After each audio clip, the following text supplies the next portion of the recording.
not mentioning any names of bike shops, but things you cannot do with plastic and your big name bike shops is haggle. Now, if you walk into a bike shop, I can tell you what happened to me yesterday.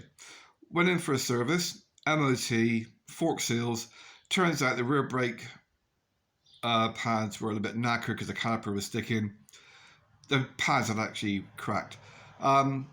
Also, front tyre had to be replaced. The end bill was £700, which that was a reasonable bill, considering it was a full service.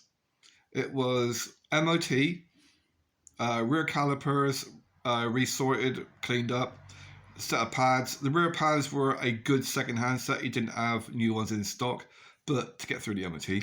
New front tyre, £700. So when he's writing the bill out, I said, I don't need a receipt, just the MOT, cash. Instantly, the price drops by £120. It's really simple. You cannot do that if you're paying with a card. You cannot do that if you're in some shop where you're talking to one person who's not doing the work, who's working with somebody else.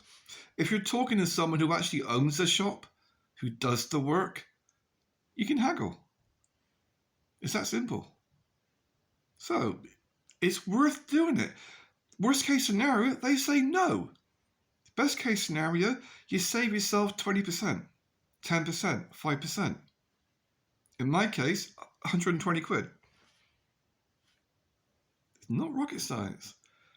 And you sure as hell cannot do that if you're using plastic.